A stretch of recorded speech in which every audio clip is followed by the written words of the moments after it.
আসসালামু আলাইকুম প্রবাসী। যে যেখান থেকে আমাদের আজকে ৩৬ নিউজের লাইভ দেখছেন, সবাইকে স্বাগত জানাচ্ছি ঈদে মিলাদুন্নবীর স্বরূপ সন্ধানের অনুষ্ঠানে। আমি তানভীরুল হক আবির। মানবতার ইতিহাসে এমন কিছু দিন আছে যেগুলো যুগ যুগ ধরে জ্বলজ্বল করে। তার মধ্যে রসুল সাল্লাল্লাহু আলাইহি ওয়াসাল্লামের জন্ম অন্যতম একটি। যে মানব রসুল সাল্লাল্লাহু আলাইহি ওয়াসাল্লামের এই জন্মদিনকে কেন্দ্র করে দেশ বিদেশ সহ বিভিন্ন দেশে বিভিন্ন রসম রেওয়াজ রয়েছে, এবং এ নিয়ে আমাদের মধ্যে অনেক বাদ অনুবাদও রয়েছে। আজকে সে সমস্ত ঈদে মিলাদুন্নবীর স্বরূপ সন্ধানে বৈধ অবৈধ জিনিসপত্র নিয়ে কথা বলবো আমাদের বিশিষ্ট অতিথি এবং ইসলামিক স্কলার মুফতি মনসুর জাহান কাসিমের সঙ্গে। আসসালামু আলাইকুম রহমতুল্লাহ। শেখ কেমন আছেন? আসসালামু রাহমাতুল্লাহি ওয়া বারাকাতুহু। আলহামদুলিল্লাহ। শেখ, প্রথমে আপনার কাছে আমাদের প্রশ্ন থাকবে যে ঈদে মিলাদুন্নবীর অর্থ কি এবং ঈদে মিলাদুন্নবীর আসলে উদ্দেশ্যটা কি?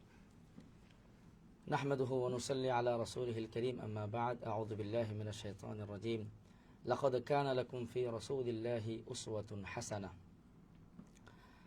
আলহামদুলিল্লাহ, আল্লাহ রাব্বুল আলামিনের দরবারে অসংখ্য শুকরিয়া যে আল্লাহ তাআলা আমাদেরকে আজকের একটি গুরুত্বপূর্ণ বিষয় নিয়ে আলোচনা করার জন্য তৌফিক দিয়েছেন, আমাদের এখানে একত্রিত হওয়ার তৌফিক দিয়েছেন। এই কারণে আমরা আবারও মহান রবের দরবারে শুকরিয়া আদায় করি। আলহামদুলিল্লাহ। আলহামদুলিল্লাহ।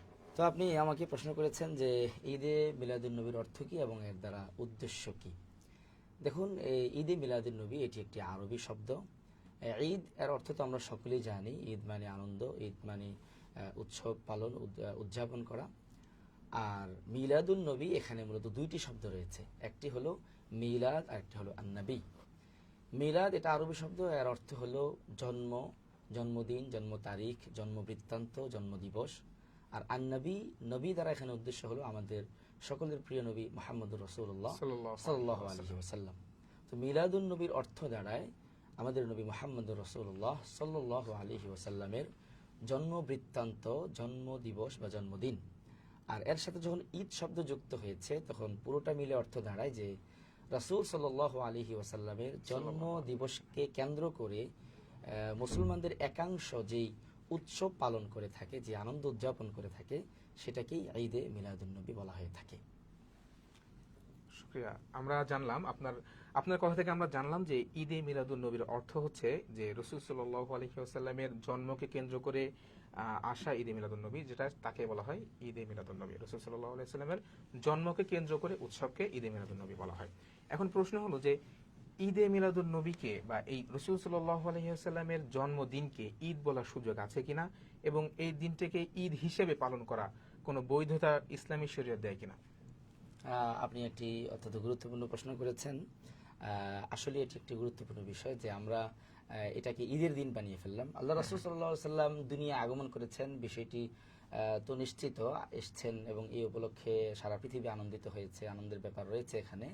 কিন্তু এই জন্মের মহাক্ষণটিকে কেন্দ্র করে এটাকে ঈদ হিসাবে পালন করা বা এটাকে ঈদ বানিয়ে ফেলা, এটা আসলে বৈধতা রয়েছে কিনা, শরিয়া এটার অনুমোদন দেয় কিনা, এটি অত্যন্ত গুরুত্বপূর্ণ একটি ব্যাপার এবং একটি যুগের চাহিদা এবং যুগ চাহিদার একটি প্রশ্ন। তো আমি এই প্রশ্নের দুই ধরনের জবাব দেব। একটি হলো যে দলিল ভিত্তিক জবাব দেব, যেটাকে আমরা নকলি দলিল বলতে পারি, অথেন্টিক আলোচনা। আর আরেকটি হলো আমরা আকলি জবাব দেব, যেটা যুক্তি নির্ভর বা লজিক্যাল আলোচনা আমরা যেটাকে বলতে পারি। তো আমি প্রথমত দলিল ভিত্তিক আলোচনার ক্ষেত্রে বলবো যে দেখুন, আমরা সবাই মুসলিম এবং আমরা ইসলামের অনুসারী। আর ইসলাম ধর্মের একটি গুরুত্বপূর্ণ দিক হলো যে ইসলাম একটি পরিপূর্ণ জীবন ব্যবস্থা, ইসলাম একটি পূর্ণাঙ্গ জীবন ব্যবস্থা। ইসলাম ধর্ম তার অনুসারীদের জন্য, মুসলমানদের জন্য সকল বিষয় পরিপূর্ণরূপে ডিরেকশন দিয়েছে, দিক নির্দেশনা দিয়ে রেখেছে, যেটা আল্লাহ রাব্বুল আলামিন কোরআনুল কারীমের সূরাতুল মায়েদার ৩য় আয়াতে বলে দিয়েছেন যে আল ইয়াউমা আকমালতু লাকুম দীনাকুম ওয়া আতমামতু আলাইকুম নি'মাতি ওয়া রাদিতু লাকুমুল ইসলাম দীনা। আজকের দিনে আমি তোমাদের জন্য তোমাদের দ্বীনকে পরিপূর্ণ করে দিলাম, তোমাদের উপর নিয়ামতকে পূর্ণাঙ্গ করলাম এবং তোমাদের জন্য ইসলামকে মনোনীত ধর্ম হিসেবে ঘোষণা দিলাম। ইসলাম একটি পূর্ণাঙ্গ জীবন ব্যবস্থা। দেখুন, ইসলাম ধর্মের মধ্যে আমরা যদি মৌলিকভাবে ইসলাম ধর্মের দিকে তাকাই, তাহলে ইসলাম ধর্মে আকায়েদ রয়েছে, ইবাদাত রয়েছে, মুআমালা, মুআশারা, আখলাক রয়েছে।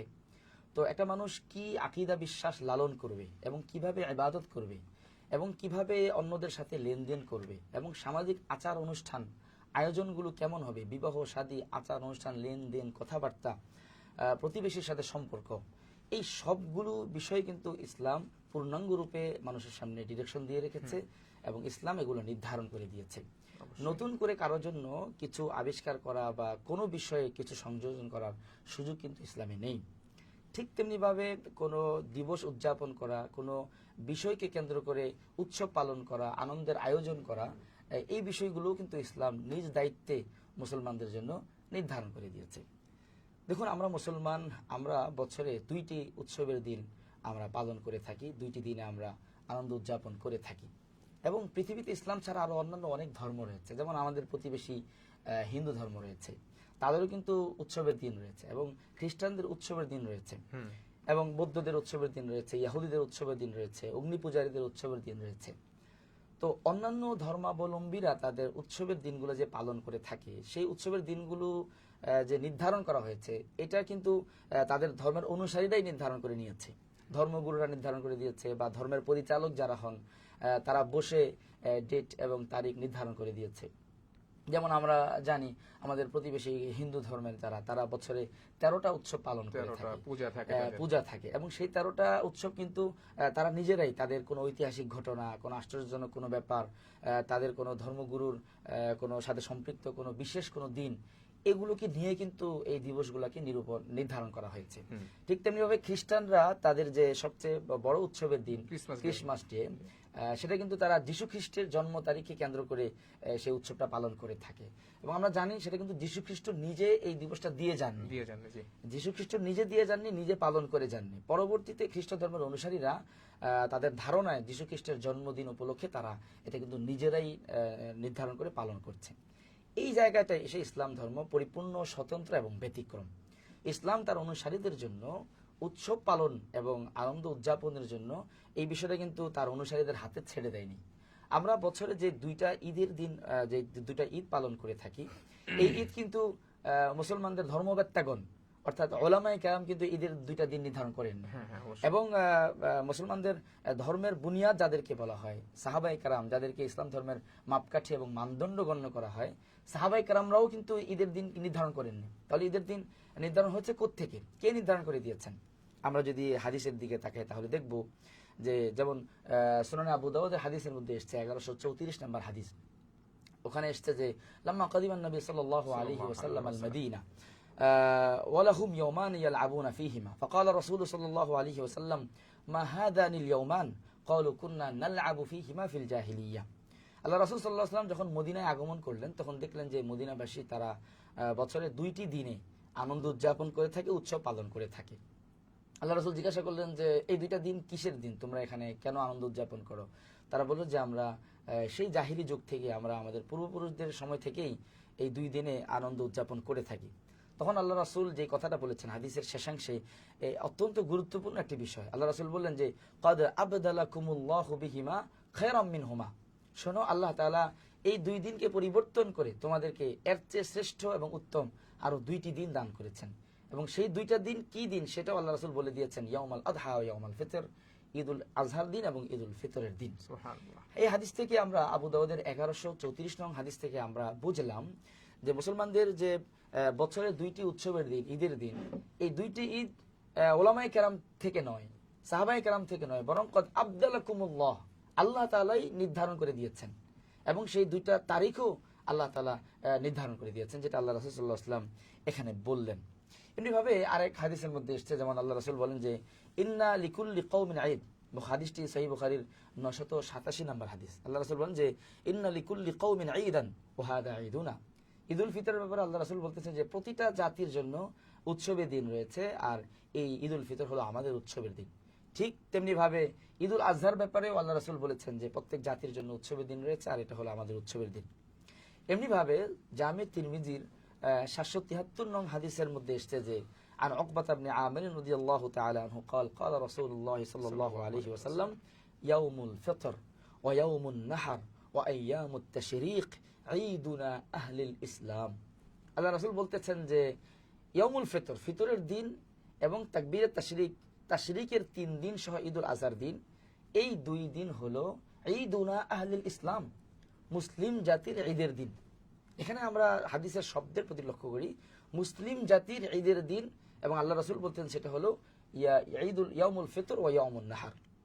ঈদুল ফিতর এবং ইয়াউমুন নাহার মানে ঈদুল আযহা, এই দুই দিন হলো মুসলিম জাতির ঈদের দিন। এমনিভাবে সহিহ বুখারীর 963 নং হাদিসের মধ্যে এসেছে, ইবনে ওমর রাদিয়াল্লাহু তাআলা আনহু থেকে বর্ণিত, যে তিনি বলেন যে কানা রাসূলুল্লাহ সাল্লাল্লাহু আলাইহি ওয়াসাল্লাম ও আবু বকর ওয়া ওমর রাদিয়াল্লাহু আনহুমা ইউসাল্লুনাল ঈদাইনি ক্বাবলাল খুতবাহ। তিনি বলেন যে আল্লাহ রাসূল সাল্লাল্লাহু আলাইহি ওয়াসাল্লাম এবং আবু বকর এবং ওমর ওনারা দুই ঈদের নামাজ আদায় করতেন খুতবার আগে। এখান থেকে বোঝা গেল যে দুই ঈদের নামাজ মানে ঈদের দিন দুইটা ছিল। আমরা যদি তাকাই হাদিসগুলোর দিকে, যে সহিহ বুখারীর 963 নং হাদিস এবং সুনানে তিরমিজির আমরা যদি 773 নং হাদিসের দিকে তাকাই এবং আবু দাউদের হাদিসের দিকে তাকাই, এই সবগুলো হাদিসকে সামনে রাখলে যে বিষয়টা আমাদের কাছে দিবালোকের ন্যায় স্পষ্ট, সূর্যের আলোর ন্যায় আমাদের কাছে দেদীপ্যমান, সেটা হলো যে ঈদের দিন মুসলমানদের জন্য বছরে মাত্র দুইটি, এবং সেই দুইটি দিন আল্লাহ এবং আল্লাহ রাসূলের পক্ষ থেকে নির্ধারিত। সুতরাং বোঝা গেল যে সাহাবায়ে কেরামের যুগে, আল্লাহ রাসূলের যুগে এই দুইটি দিনই ঈদের দিন হিসেবে পালিত হয়ে আসছে। তাই পরবর্তীতে এসে কোনো মানুষের জন্য এই দুই দিনের বাহিরে গিয়ে অন্য কোনো দিনকে ঈদের দিন ঘোষণা দেওয়া এবং সেটাকে ঈদের দিন হিসাবে উদযাপন করা, পালন করা, এটার কোনো সুযোগ নেই। যদি কেউ করে থাকে তাহলে এটা অবশ্যই হবে ইসলামের মধ্যে একটি নতুন বিষয়ের সংযোজন, যেটা মুহদাসা হবে, এবং যেটার ব্যাপারে আল্লাহ রাসূল বলে গেছেন কুল্লু মুহদাসাতিন বিদআহ, প্রত্যেক নতুন সংযোজিত বিষয় হলো বেদাত, এবং সেটাকে পরিত্যাগ করা জরুরি হবে। এতক্ষণ যেটা আলোচনা করছিলাম এটা ছিল নকলি দলিল বা দলিল ভিত্তিক আলোচনা। এবার আমরা একটু লজিক্যালি বিষয়টাকে ফোকাস করতে চাই, আমরা একটু যুক্তির আলোকে এই বিষয়টার দিকে তাকাতে চাই। দেখুন, আজকে আমাদের যে সকল ভাইরা রাসূল সাল্লাল্লাহু আলাইহি সাল্লামের আগমন উপলক্ষে আনন্দ উদযাপন করছেন, ঈদে মিলাদুন্নবী পালন করছেন, আমি তাদের প্রতি সর্বোচ্চ সম্মান প্রদর্শন করি, ভালোবাসা মাখিয়ে এবং তাদের প্রতি শ্রদ্ধা রেখেই আমি বলতে চাই যে তারা অবশ্যই এই যে আনন্দটা করছে এটা আল্লাহ রাসূলের ভালোবাসা থেকেই করছে। তাদের হৃদয়ে আল্লাহ রাসূলের ভালোবাসা রয়েছে, আর রাসূল সাল্লাল্লাহু আলাইহি ওয়াসাল্লামের ভালোবাসা এটা ঈমানের জন্য অপরিহার্য শর্ত, ঈমানের জন্য আবশ্যক। তারা ভালোবাসা থেকেই করছে, কিন্তু আমাদের মনে রাখতে হবে আল্লাহ রাসূলকে আমি ভালোবাসবো, ইসলাম ভালোবাসার জন্য মানদণ্ড দিয়েছে। ইসলাম একটি পূর্ণাঙ্গ জীবন ব্যবস্থা। এখানে যেমন ভালোবাসার মানদণ্ড রয়েছে, এখানে ঘৃণার মানদণ্ড রয়েছে। আমি কার সাথে বিদ্বেষ রাখতে পারবো, কার সাথে পারবো না, সেই বিদ্বেষের কতটুকু পারবো, কতটুকু পারবো না, শত্রুতা কিভাবে হবে, কিভাবে হবে না, বন্ধুত্ব কিভাবে হবে, কিভাবে হবে না, সবগুলো বিষয় কিন্তু ইসলামে বলা হয়েছে। রাসূল সাল্লাল্লাহু আলাইহি সাল্লামের প্রতি ভালোবাসা প্রদর্শন এটা অবশ্যই জরুরি, কিন্তু সেটা অবশ্যই হতে হবে সুন্নাহর আলোকে, আল্লাহ রাসূলের পক্ষ থেকে অনুমোদিত পন্থায়, এবং সেই ভালোবাসার ক্ষেত্রে মানদণ্ড হলো সাহাবায়ে কেরাম। একটি অনস্বীকার্য বাস্তবতা হলো যে সাহাবায়ে কেরাম আল্লাহ রাসূল সাল্লাল্লাহু আলাইহি সাল্লামকে যতটুকু ভালোবাসা দিয়েছেন পৃথিবীর অন্য কারোর জন্য, অন্য কোনো প্রজন্মের জন্য অতটুকু ভালোবাসা দেওয়া সম্ভব নয়। বরং এর চেয়ে আরো বাস্তব সত্য হলো সাহাবায়ে কেরামের প্রথম সারির দিকে যারা ছিলেন, আল্লাহ রাসূলের কাছাকাছিতে যারা থাকতেন, তাদের একজন ব্যক্তির ভালোবাসা, বিশেষ করে সাইয়েদনা আবু বকর সিদ্দিক রাদিয়াল্লাহু তাআলা আনহুর ভালোবাসা, এক মুহূর্তের ভালোবাসার সামনে সারা পৃথিবীর সকল উম্মতের ভালোবাসাকে যদি একত্রিত করা হয়, আবু বকরের একদিনের ভালোবাসার বরাবর হবে না। যারা এভাবে আল্লাহ রাসূলকে ভালোবাসতে পেরেছেন, যাদের ভালোবাসা আল্লাহর পক্ষ থেকে সার্টিফাইড করা, স্বীকৃতি দেওয়া, সেই সাহাবায়ে কেরাম এই দিনটিতে কি করেছিলেন আমরা একটু সেখানে তাকাবো, আমরা একটু সেদিকে দেখব। দেখেন, আমরা জানি আল্লাহ রাসূল সাল্লাল্লাহু আলাইহি সাল্লাম দুনিয়া থেকে বিদায় হয়ে যাওয়ার পর আল্লাহ রাসূলের সবচেয়ে প্রিয় ব্যক্তিত্ব সাইয়েদনা আবু বকর সিদ্দিক রাদিয়াল্লাহু তাআলা আনহু খলিফা হয়েছিলেন। 2 বছর 3 মাস তিনি খেলাফত পরিচালনা করেছেন। আল্লাহ রাসূলের সবচেয়ে প্রিয় ভাজন ছিলেন, এবং এই সময়ে তিনি কিন্তু ঈদে মিলাদুন্নবীর যে দিনটা আজকে 12ই রবিউল আউয়াল, সেটা কিন্তু উনি কয়েকবার পেয়েছেন। কিন্তু তিনি কি করেছেন, ইতিহাস কি বলে, সিরতের কিতাব কি বলে, কেউ কি দেখাতে পারবে ইতিহাসের কিতাব থেকে যে সাইয়েদনা আবু বকর এই দিনে আল্লাহ রাসূলের মহব্বত প্রকাশের জন্য কোনো আয়োজন করেছেন, সেটা হোক সামান্য কিছু, কোনো আয়োজন করেছেন, কোনো নমুনা, কোনো নজির কেউ দেখাতে পারবে না। এরপরে আবু বকর ওমর রাদিয়াল্লাহু তাআলা আনহু 10 বছর খলিফা ছিলেন আবু বকরের পর। এই 10 বছরে তিনি 10টা 12ই রবিউল আউয়াল পেয়েছেন। এই 10টা 12ই রবিউল আউয়াল উনি কি কোনো আয়োজন করেছেন, উদযাপন করেছেন? ওনারা দুইজন ছিলেন আল্লাহ রাসূলের যেমন বিশিষ্ট সাহাবী, পাশাপাশি আল্লাহ রাসূলের শ্বশুর। এরপরে আরো দুইজন খলিফা, সাইয়েদনা ওসমান রাদিয়াল্লাহু তাআলা আনহু, সাইয়েদনা আলী রাদিয়াল্লাহু তাআলা আনহু, তারা ছিলেন আল্লাহ রাসূলের প্রিয় জামাতা। ওসমান রাদিয়াল্লাহু তাআলা আনহু তো আল্লাহ রাসূলের এত প্রিয় পাত্র ছিলেন, পর আল্লাহ রাসূল দুইজন কন্যা সন্তানকে তার হাতে তুলে দিয়েছেন, তার বিবাহ বন্ধনে আবদ্ধ করিয়ে দিয়েছেন। নূরাইন বলা হয়, নূরাইন বলা হয় যার প্রেক্ষিতে তাকে। আল্লাহ রাসূল এটাও বলেছেন যে আমার দ্বিতীয় কন্যার ইন্তেকালের পর আল্লাহ রাসূল বলেছেন যে আমার যদি আরেকটা কন্যা সন্তান থাকতো তাহলে আমি ওসমানের হাতে তাকেও বিবাহ পড়িয়ে দিতাম। সুবহানাল্লাহ। কতটা ভালোবাসতেন আল্লাহ রাসূল তাকে, এবং সেও আল্লাহ রাসূলকে কতটা ভালোবাসতেন। কিন্তু আমরা দেখি 12টা বছর তিনি খেলাফতের দায়িত্বে ছিলেন এবং 12টা রবিউল আউয়াল পেয়েছেন। এই 12টা রবিউল আউয়ালে তিনি কি কোনো এরকম দিবস পালন করেছিলেন, ঈদের আয়োজন করেছিলেন? এমনিভাবে আলী রাদিয়াল্লাহু তাআলা আনহুর বিষয়টা সেখানেও আমরা দেখি। তাহলে যারা আল্লাহ রাসূলকে এত বেশি ভালোবাসতেন তারা যখন আয়োজন করেননি, এই উৎসব পালন করেননি, সেই উৎসব আমরা কিভাবে পালন করতে পারি? এখানে আমি আরেকটি ইন্টারেস্টিং বিষয় নিয়ে আপনাদেরকে সেই দিকে দৃষ্টি আকর্ষণ করতে চাই। যৌক্তিক ব্যাপার যেটা, সেটা হলো এই যে 12ই রবিউল আউয়াল মাসের 12 তারিখ, এই 12 তারিখটা একটি গুরুত্বপূর্ণ ব্যাপার। দেখুন, ঐতিহাসিক সত্য হলো আল্লাহ রাসূল সাল্লাল্লাহু আলাইহি সাল্লাম 12ই রবিউল আউয়ালে দুনিয়ায় আল্লাহ রাসূল সাল্লাল্লাহু আলাইহি সাল্লাম রবিউল আউয়াল মাসে দুনিয়া আগমন করেছেন। রবিউল আউয়াল মাসে দুনিয়া আগমন করেছেন এবং রবিউল আউয়াল মাসেই দুনিয়া থেকে বিদায় গ্রহণ করেছেন, দুনিয়া থেকে চলে গিয়েছেন। এই মাসেই আল্লাহ রাসূলের জন্ম হয়েছে এবং এই মাসেই মৃত্যু হয়েছে। কিন্তু জন্ম তারিখ যেটা আল্লাহ রাসূল, মৃত্যু তারিখ যেটা আল্লাহ রাসূল দুনিয়া থেকে বিদায় হয়েছেন, সেই তারিখটা কিন্তু সুনিশ্চিত 12ই রবিউল আউয়াল। 12ই রবিউল আউয়ালে আল্লাহ রাসূল দুনিয়া থেকে বিদায় নিয়ে গেছেন। 12 তারিখটা সার্টিফাইড যে এই তারিখে আল্লাহ রাসূল দুনিয়া থেকে বিদায় নিয়েছেন। এর মধ্যে কোনো সন্দেহ নেই। কোনো ইতিহাসের কিতাব, সিরতের কিতাব, কোনো মুআররিখ, কোনো ইতিহাসবিদ এই বিষয়ে দ্বিমত করেননি। 12ই রবিউল আউয়াল আল্লাহ রাসূলের ইন্তেকালের দিবস, কোনো সন্দেহ নেই। কিন্তু আল্লাহ রাসূল রবিউল আউয়াল মাসের কোন তারিখে জন্মগ্রহণ করেছেন এই বিষয়টি নিয়ে কিন্তু এরকম ঐক্যবদ্ধ সিদ্ধান্ত নেই, এরকম একক সিদ্ধান্ত নেই, সার্টিফাইড কোনো মত এই বিষয়ে ওলামায়ে কেরামের এবং ইতিহাসবিদদের দ্বিমত রয়েছে, বিভিন্ন মতামত রয়েছে। আমরা ইতিহাস এবং সিরতের কিতাবগুলো ঘাটাঘাটি করে 8টি মত পেয়েছি। আল্লাহ রাসূলের জন্ম দিবসের ব্যাপারে 8টি মত পাওয়া যায়। যেমন বিখ্যাত ঐতিহাসিক ইমাম ওয়াকিদি রহমতুল্লাহ আলাই এবং ইমাম ইবনে আব্দুল বার রহমতুল্লাহ আলাই, তাদের মতে আল্লাহ রাসূল রবিউল আউয়ালের দ্বিতীয় দিনে অর্থাৎ 2রা রবিউল আউয়াল জন্মগ্রহণ করেছেন। এরপরে আরেকজন ঐতিহাসিক ইবনে জামাআ, তার মত হলো আল্লাহ রাসূল 3রা রবিউল আউয়াল জন্মগ্রহণ করেছেন। এরপর আরেকজন ঐতিহাসিক ইমাম হুমায়দি রহমতুল্লাহ আলাই, তিনি ইবনে হাজম রহমতুল্লাহ আলাই থেকে বর্ণনা করেন যে আল্লাহ রাসূলের জন্ম তারিখ ছিল 8ই রবিউল আউয়াল। এটি একটি মত। তৃতীয় মত, জন্মের ব্যাপারে চতুর্থ মত হলো যে প্রসিদ্ধ মুসলিম সৌরবিজ্ঞানী ডক্টর মাহমুদ পাশা, তিনি সৌরবিদ্যার আলোকে রিসার্চ করে তিনি বলেন যে আল্লাহ রাসূলের জন্ম তারিখ ছিল 9ই রবিউল আউয়াল। এটা ছিল চতুর্থ মত। আরবের প্রসিদ্ধ আলেম ডক্টর শেখ ইবনে উসাইমিন রহমতুল্লাহ আলাই এবং আর রাহিকুল মাখতুম কিতাবের লেখক মুবারকপুরি রহমতুল্লাহ আলাই এই মতটি কিন্তু গ্রহণ করেছেন। এবং আল্লাহ রাসূলের জন্মের ব্যাপারে পঞ্চম মত হলো ইমাম ইবনে আসাকির রহমতুল্লাহ আলাই, তিনি বলেন জন্ম তারিখ ছিল 10ই রবিউল আউয়াল। এবং এই বিষয়ে ষষ্ঠ মত হলো ইমাম ইবনে ইসহাক রহমতুল্লাহ আলাই, যেটা প্রসিদ্ধ লোকমুখে যে আল্লাহ রাসূলের জন্ম তারিখ ছিল 12ই রবিউল আউয়াল।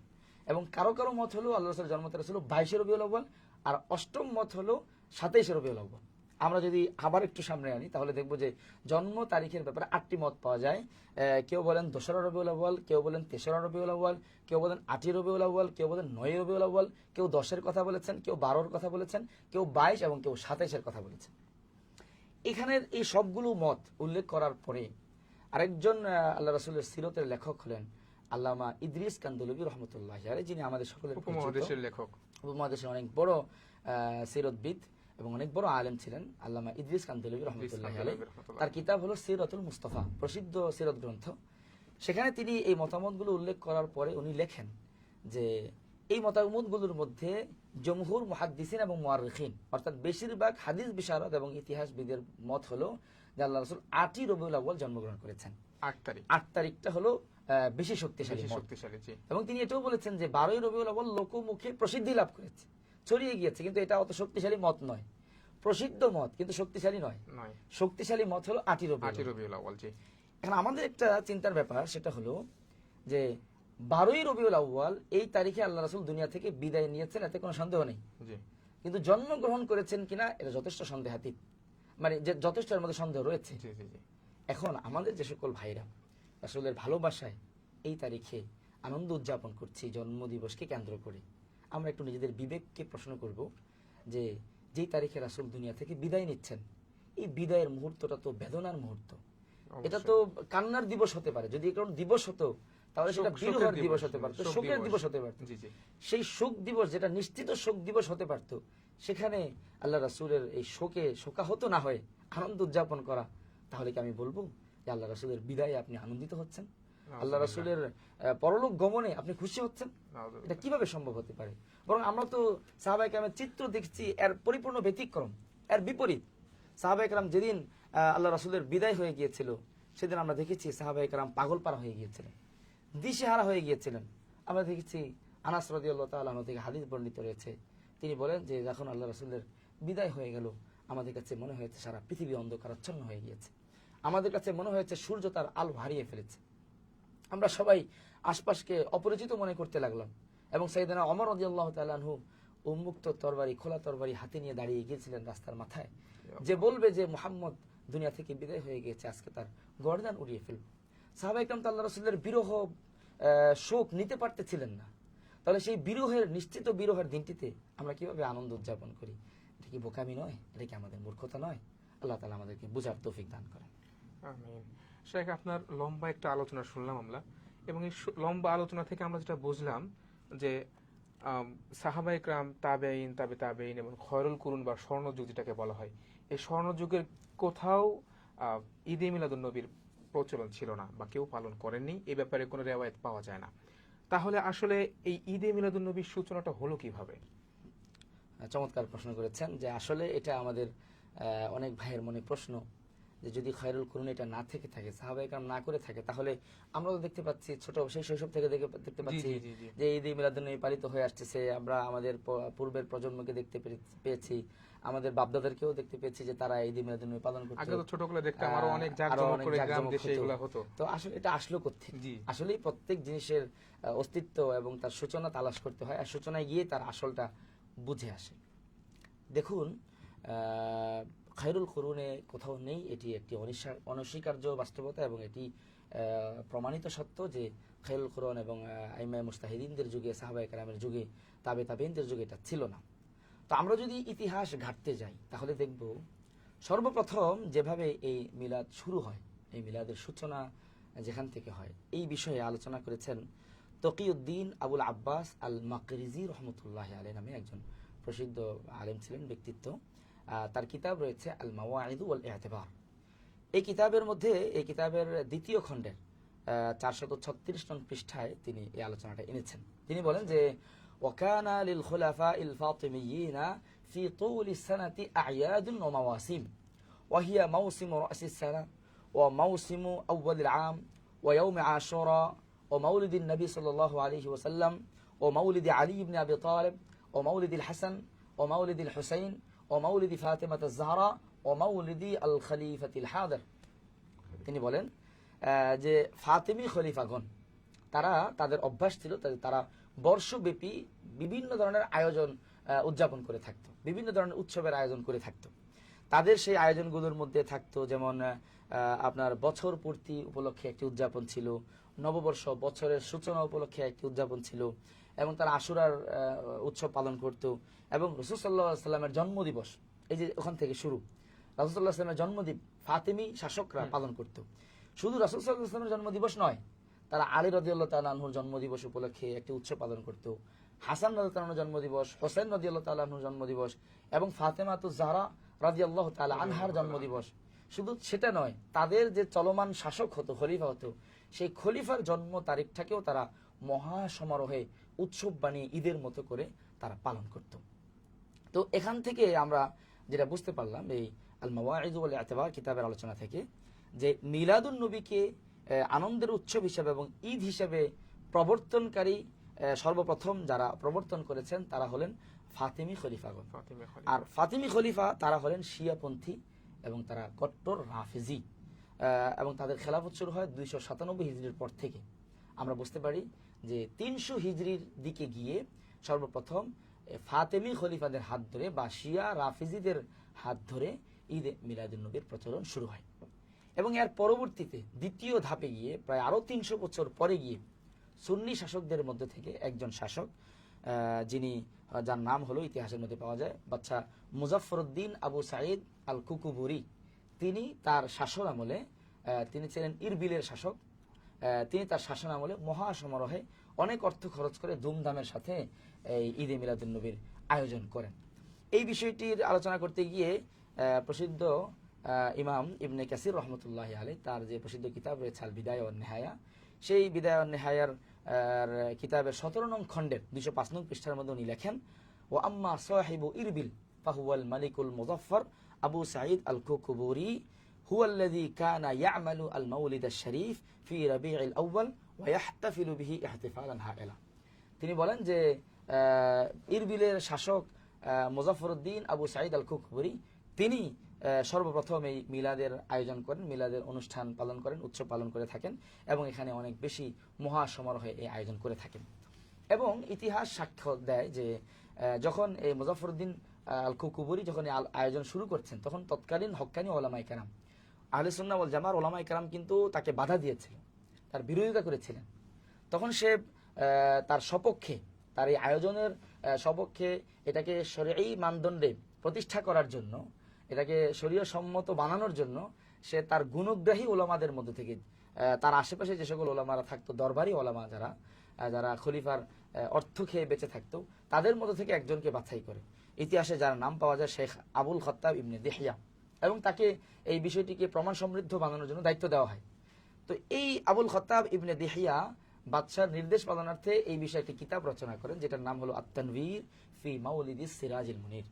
এই কিতাবের মধ্যে সে অনেক জাল হাদিস, অনেক বানোয়াট হাদিস এবং অনেক কথা এরকম বানিয়ে সেখানে ঈদে মিলাদুন্নবীর সপক্ষে কিন্তু দলিল উপস্থাপন করে। এবং বাদশার সামনে যখন এই কিতাবকে পেশ করা হয়, বাদশা অত্যন্ত খুশি হয়, আনন্দিত হয়, এবং বাদশা খুশি হয়ে তাকে অনেক বড় একটি উপঢৌকন দেয়, যেটা তৎকালীন সময়ের 1000 স্বর্ণমুদ্রা তাকে উপঢৌকন দেওয়া হয়, যেটা আমাদের বর্তমান সময়ে প্রায় 4.5 কোটি টাকার বেশি।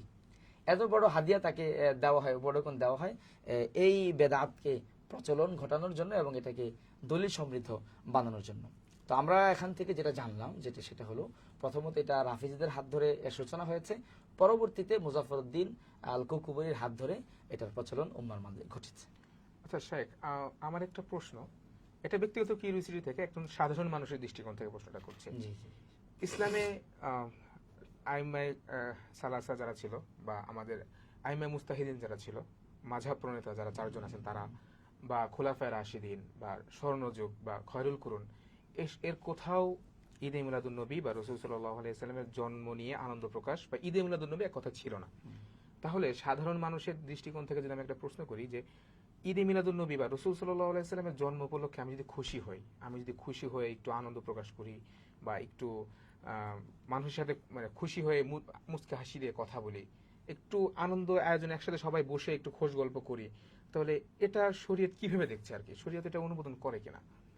হ্যাঁ, ঠিক আছে, আমি আপনার প্রশ্ন বুঝতে পেরেছি যে এটা আমাদের অনেক ভাইদের যারা ঈদে মিলাদুন্নবী পালন করে থাকে, তারা এই যুক্তিটা দেওয়ার চেষ্টা করে যে আল্লাহ রাসূলের আগমন ঘটেছে, যেটা আনন্দের ব্যাপার, আমরা সেখানে একটু আনন্দ প্রকাশ করব, এতে সমস্যাটা কোথায়? এই যুক্তিটাই কিন্তু আমাদের ভাইরা দিয়ে থাকেন।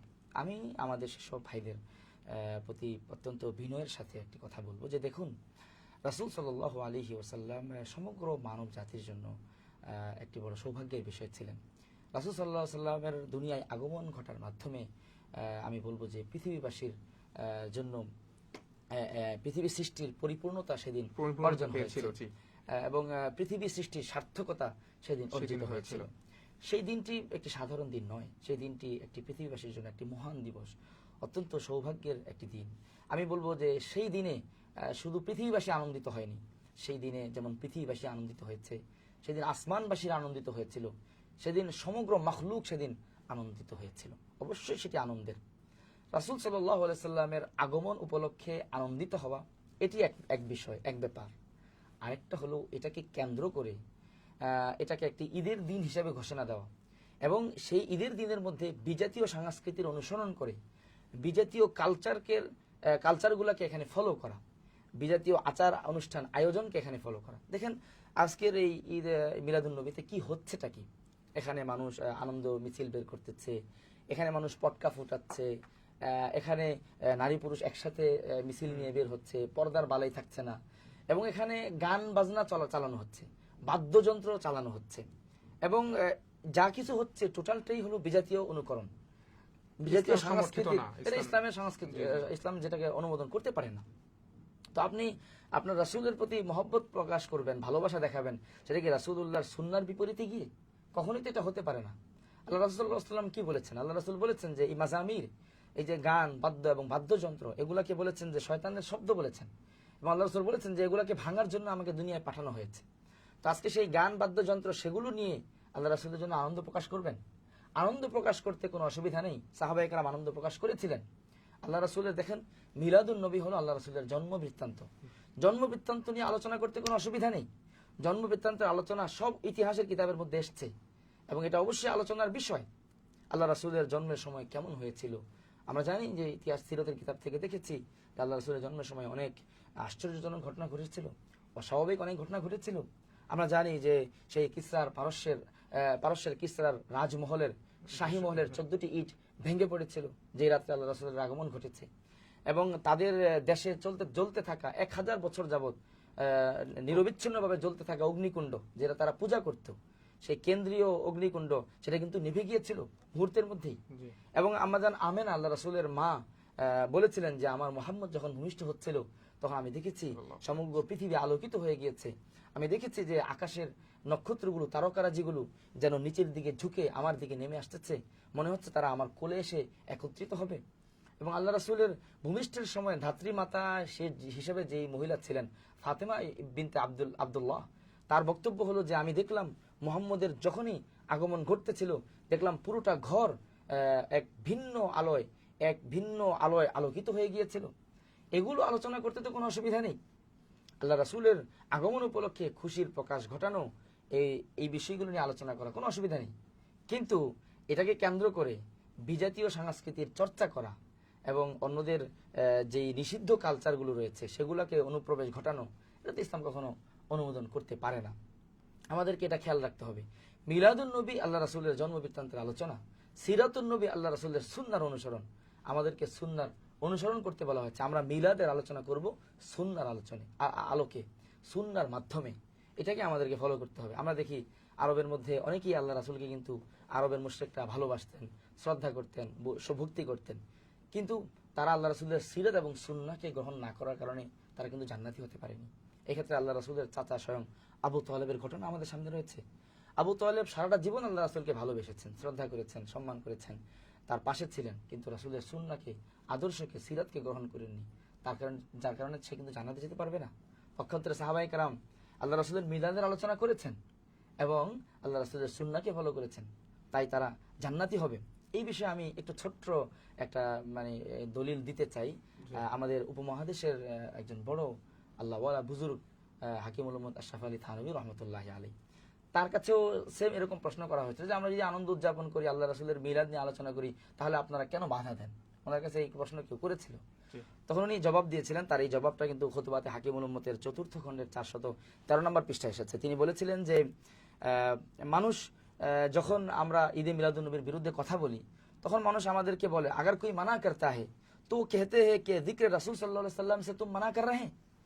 तो उन्हें बोलें जे उसकी मिसाल तो ऐसी है कि एक लोग नापाक कपड़े में, नापाक जगह में नमाज पढ़ रहे हैं, तो कोई उसको मना करता है कि तेरी नमाज सही नहीं होगी, तेरी नेकी बर्बाद होगी, तेरा गुनाह होगा नापाक कपड़े में नमाज पढ़ने से।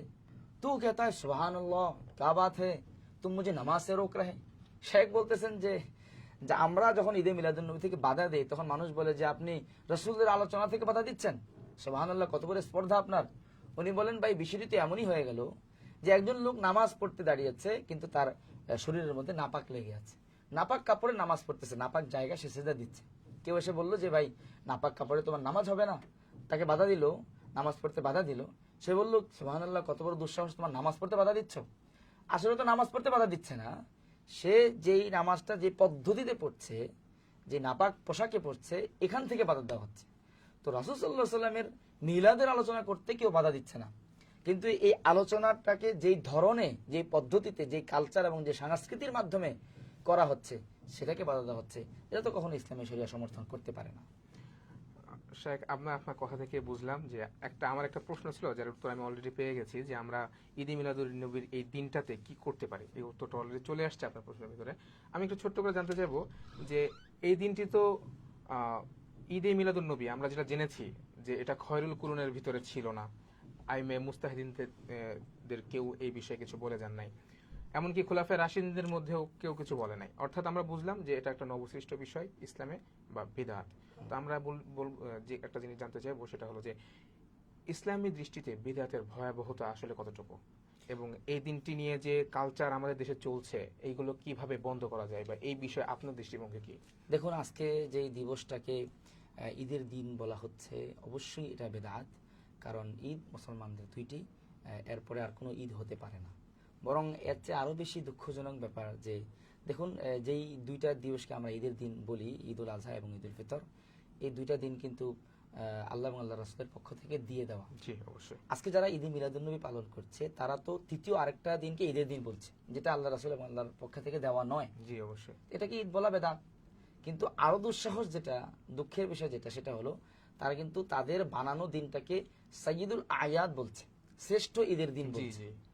তাহলে তারা যেন এটা বলতে চাচ্ছে যে আল্লাহ এবং আল্লাহ রাসূলের পক্ষ থেকে দেওয়া ঈদের দুই দিন, এটা ছোট ঈদ, আর তারা যে ঈদটাকে আবিষ্কার করলো এটা বড় ঈদ। তাহলে তারা যেন নিজেদের আবিষ্কৃত ঈদের দিনটাকে আল্লাহ আল্লাহ রাসূলের দেওয়া ঈদের দিনের চাইতেও বেশি শ্রেষ্ঠত্ব দিতে চাচ্ছে। এটা অনেক বড় দুঃসাহসিকতার ব্যাপার, অনেক দুঃখজনক একটা ব্যাপার। অবশ্যই এটা বেদাত, কোনো সন্দেহ নেই।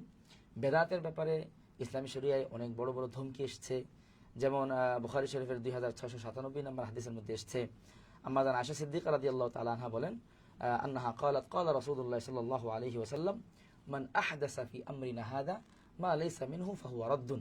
কেউ যদি আমাদের এই দিনের মধ্যে, আল্লাহ রাসূল বলেন, কেউ যদি আমাদের এই দিনের মধ্যে এমন কিছু নতুন সংযোজন ঘটায়, এমন কিছু নতুন আবিষ্কার করে যেটা এই দিনের অংশ নয়, দিনের অংশ নয় মানে যেটা আল্লাহ রাসূল দিয়ে যাননি, আল্লাহর পক্ষ থেকে আসেনি, এবং যেটা সাহাবায়ে কেরাম পালন করেননি, যদি এরকম কেউ করে তাহলে বিনা বাক্য ব্যয় সেটা পরিত্যাজ্য হবে, রদ্দুন, সেটাকে অবশ্যই প্রত্যাখ্যান করতে হবে। এবং আরেক প্রসিদ্ধ হাদিস, যেটা খুতবার মধ্যে জুমার দিনে ইমামগণ খতিবগণ পড়ে থাকেন, আল্লাহ রাসূল সেখানে বলেন যে, আম্মা বাদ ফাইন্না খায়রুল হাদিসি কিতাবুল্লাহ ওয়া খায়রুল হাদি হাদি মুহাম্মদ সাল্লাল্লাহু আলাইহি ওয়াসাল্লাম ওয়া শাররুল উমুরি মুহদাসাতুহা।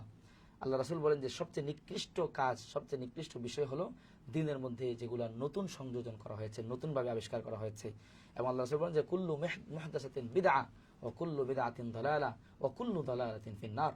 প্রত্যেক নতুন আবিষ্কৃত বিষয় এটা অবশ্যই বিদআত, আর প্রত্যেক বিদআতই অবশ্যই গুমরাহির পথ, আর প্রত্যেক গুমরাহি মানুষকে জাহান্নামে নিয়ে যাবে। ঠিক তেমনিভাবে আরেকটি হাদিস, যেটা আমাদের জন্য অনেক বড় একটি সতর্ক বার্তা, সুনানে দারিমির 98 নম্বর হাদিস, সেখানে এসেছে যে আন হাসান রাদিয়াল্লাহু তাআলা আনহু আন্নাহু ক্বাল মা বাতাদা কওমুন বিদআতান ফি দীনিহিম ইল্লা নাযা আল্লাহু মিন সুন্নাতিহিম মিসলাহা সুম্মা লা ইউঈদুহা ইলাইহিম ইলা ইয়াউমিল কিয়ামা। কোন জাতি যদি তাদের মাঝে কোনো বেদাতের প্রচলন ঘটায়, তাহলে আল্লাহ রাব্বুল আলামিন ওই জাতীয় একটা সুন্নতকে তাদের মাঝখান থেকে উঠিয়ে নিয়ে যান, এবং কিয়ামত পর্যন্ত তারা সেই সুন্নতের বরকত থেকে বঞ্চিত থাকে। বেদাতের ব্যাপারে এর চেয়ে আরও অনেক সতর্কতামূলক এবং অনেক বড় ধমকিমূলক যে হাদিসটা এসেছে, আমি সেই হাদিসটা আমাদের ভাইদের সামনে আজকে পেশ করতে চাচ্ছি। সহিহ বুখারীর 7050 নম্বর হাদিস, আল্লাহ রাসূল বলেন যে আন সাহল ইবনে সাদ রাদিয়াল্লাহু তাআলা আনহু আন্নাহু ইয়াকুল সামি'তু রাসূলুল্লাহি সাল্লাল্লাহু আলাইহি ওয়াসাল্লাম ইয়াকুল আনা ফারাতুকুম আলাল হাউদি ফামান ওয়ারাদাহু শারিবা মিনহু ওয়া মান শারিবা মিনহু লাম ইয়াজমা আবাদা লা ইয়ারিদু আলাইয়া আকওয়ামুন আ'রিফুহুম ওয়া হুম ইয়ারিফুনানি সুম্মা ইয়াহালু বাইনি ওয়া বাইনাহুম ওয়া আকুলু ইন্নাহুম মিন্নি ফায়ুকালু ইন্নাকা লা তাদরি মা বাদদালু বা'দাকা মা আহদাসু বা'দাকা ফাআকুলু সুহকান সুহকান লিমান বাদদালা বা'দি। আল্লাহ রাসূল সাল্লাল্লাহু আলাইহি ওয়াসাল্লাম বলেন যে, আল্লাহ রাসূল বলতেছেন যে, হে আমার উম্মত, আমি হাউজে কাউসারের কাছে তোমাদের আগে আগে গিয়ে উপস্থিত থাকব, এবং তোমরা হাউজে কাউসারের পাড়ে আমার কাছে তোমরা এক এক করে আসবে। আল্লাহ রাসূল বলছেন যে, যে এই হাউজে কাউসার থেকে পানি পান করবে সে কখনো আর তার তৃষ্ণা থাকবে না, তৃষ্ণা আসবে না। আল্লাহ রাসূল বলেন যে এক দল উম্মতের একটি বড় অংশ আমার সামনে উপস্থিত হবে, যাদেরকে আমি চিনি উম্মত হিসেবে, এবং তারাও আমাকে চিনে, কিন্তু হঠাৎ করে দেখা যাবে তারা আসার পথে তাদেরকে আটকে দেওয়া হবে, আমার মাঝে তাদের মাঝে আড়াল সৃষ্টি করে দেওয়া হবে।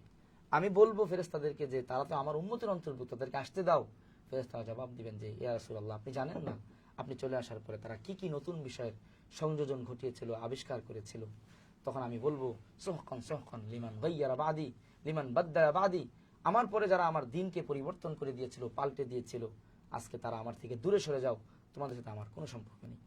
বেদাতের ব্যাপারে, এরকম আরো অনেক ধমকি এসছে। আল্লাহ রাব্বুল আলামিন আমাদের সবাইকে বেদাত থেকে মুক্ত থাকার তৌফিক দান করুন। আমিন আমিন। শেখ, আমরা অনুষ্ঠানের একেবারে শেষ পর্বে চলে এসেছি। আমরা একটু ছোট্ট করে জানতে চাবো যে আজকের দিন নিয়ে সর্বশেষ আপনি আমাদের দর্শকদের উদ্দেশ্যে কি বলতে যাবেন?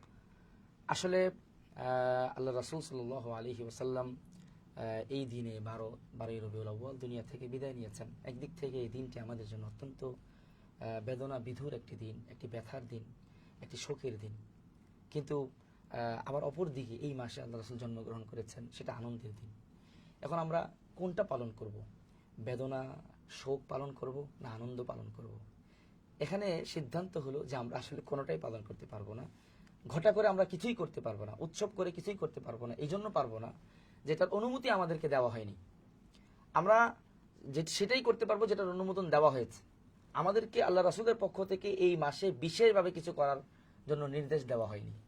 তবে হ্যাঁ, একজন উম্মত হিসেবে, আল্লাহ রাসূল সাল্লাল্লাহু আলাইহি সাল্লামের একজন ক্ষুদ্র উম্মতি হিসেবে আমরা নিজেদের জন্য যেটা আবশ্যক করে নিতে পারি, যে রবিউল আউয়াল মাস, এই মাসে আমাদের প্যারা নবী সাল্লাল্লাহু আলাইহি সাল্লাম দুনিয়াতে আগমন ঘটেছেন। আল্লাহ রাসূলের আগমনের মাধ্যমে আমরা উম্মত হওয়ার সৌভাগ্য অর্জন করেছি।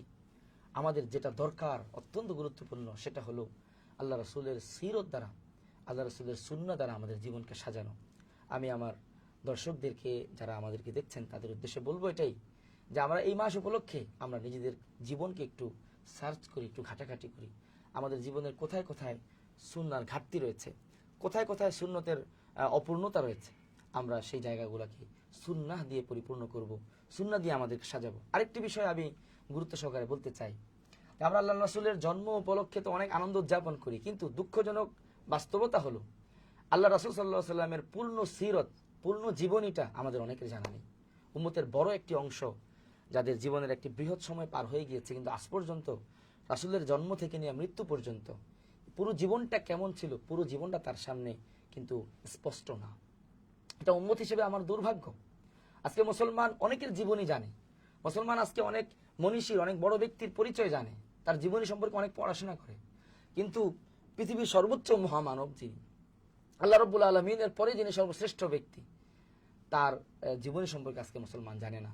এই রবিউল আউয়ালের মেসেজ হিসাবে আমি আজকে আমার মুসলিম ভাইদেরকে বলতে চাই, আপনারা আজম করেন, দৃঢ় সংকল্প করেন যে এই মাসে অবশ্যই আল্লাহ রাসূল সাল্লাল্লাহু আলাইহি সাল্লামের সিরতে, জীবনের উপরে লিখিত একটি কিতাব, একটি বই, নির্ভরযোগ্য বই আপনারা পরিপূর্ণ পড়ে শেষ করবেন। অনেক বই আজকে বাজারে পাওয়া যাচ্ছে, বাংলায় অনুবাদ হয়ে এসছে। আর রাহিকুল মাখতুম আছে, তারপরে নবী রহমত আছে, রহমতুল লিল আলামিন আছে, তারপরে সিরাতে ইবনে হিশাম, সেটারও বাংলা এডিশন বাংলায় বাজারে পাওয়া যায়। আমরা যে কোনো উলামা ইকরামের পরামর্শ করে আমরা যে কোনো একটি সিরাতের কিতাব, এবং সিরাতে মুস্তাফা ইদ্রিস কান্দরবী রহমতুল্লাহর কিতাব, যেটা 3 খণ্ডে বাজারে এসছে, সেটা পাওয়া যায়। আমরা অবশ্যই আল্লাহ রাসূলের সিরতকে পড়বো। আরেকটি কথা, যে আমরা আল্লাহ রাসূল সাল্লাল্লাহু আলাইহি ওয়াসাল্লামের বেশি পরিমাণে দুরূদ পাঠ করব।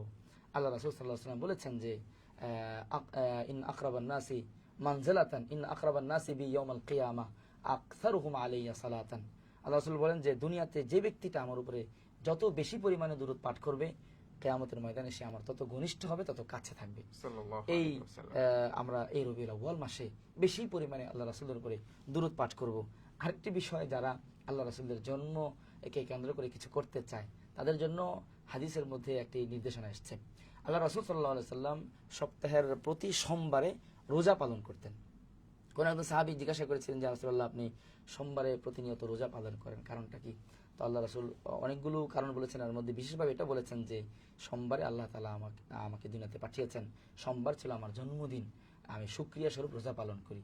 আমাদের যে সকল ভাইরা আল্লাহ রাসূলের জন্মদিন উপলক্ষে কিছু করতে চায়, আমরা বলবো যে আপনারা প্রতি সোমবারে রোজা পালন করবেন, শুকরিয়া স্বরূপ যে এই দিনে আমরা আমাদের নবীকে পেয়েছি, আমরা নবীর উম্মত হওয়ার সৌভাগ্য লাভ করেছি। এই বলেই আমি আমার দর্শকদেরকে আমি শেষ কথাটা বলতে চাই যে আমরা আমাদের জীবনকে সুন্নাহ দ্বারা সাজাবো। আল্লাহ তাআলা আমাদেরকে পরিপূর্ণ সুন্নাহর অনুসারী হওয়ার তৌফিক দান করুন। অসংখ্য ধন্যবাদ শেখ। আমরা অনুষ্ঠানের একেবারে শেষ পর্যায়ে চলে এসেছি।